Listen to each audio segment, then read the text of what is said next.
Senator McCormick. Mr. Chairman, Ranking Member, thank you, and thank you to our panelists. A free and open Indo-Pacific is critical to our nation's security. I think we all agree on that.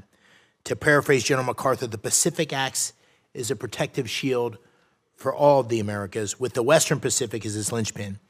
And so I'm excited to have this great group to talk about the alliances that are so central to that shield, because they're on the front lines of defending against China, the Chinese Communist Party's aggression and escalating efforts and expansionist ambitions in the first island chain.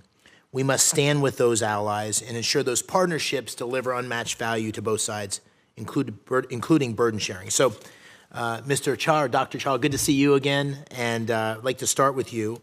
Japan has been one of the allies where we've seen the most progress in increasing defense investment and interoperability with U.S. forces.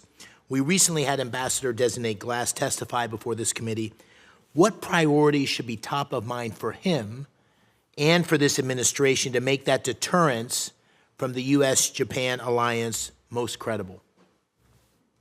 Thank you, Senator. So I would say that there are three things. The first is, as I mentioned in my testimony, the Japanese stood up the JJOC, right? The Japan Joint Operational Command. It was a big step in the alliance to try to create a much more militarily capable, interoperable, integrated relationship with the United States. And so it's incumbent on our side to really fulfill our commitment to create a joint force headquarters. So I think that's one, even though that's not necessarily a diplomatic thing, it's an important message to send.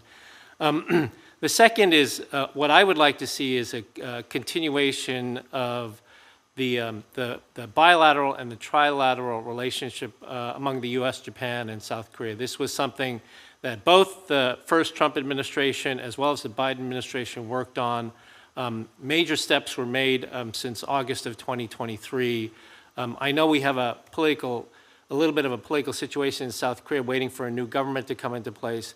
But in terms of defense and deterrence and making more credible the U.S. position in Asia and giving confidence to allies in the Indo-Pacific as well as in Europe about U.S. sustained commitment, I think that's extremely important as well. And then the third are the things that my colleagues have mentioned in terms of Japan's role in places like the Philippines and in other parts of Asia, where they can, in Taiwan, where they can play a very important role in helping to complement what the United States is doing in terms of access basing and overflight.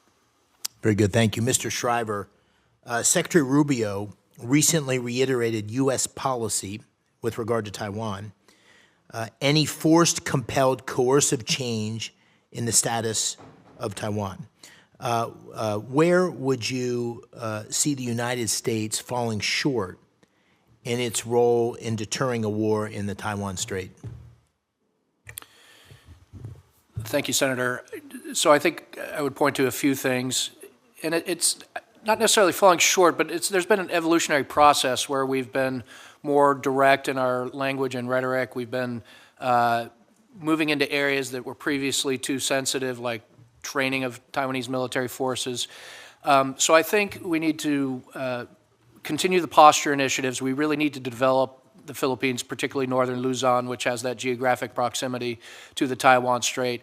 We need to strengthen our training of Taiwan military forces. That was a taboo for decades, and now we're getting them to a point where they're more professional, more proficient, as they're placing a greater emphasis on training.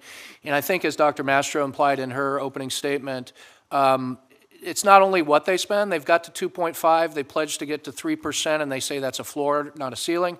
But it's what they spend it in and what they invest on. And I think given the changing nature of warfare, they need to look at modernized command and control that will help optimize battlefield decisions. They need to look at a lot more unmanned autonomous in every domain, including underwater. So I think we need to help lead them in this investment strategy as really key to upholding deterrence. Very good. Thank you. I'll yield the rest of my time. Thank you. Senator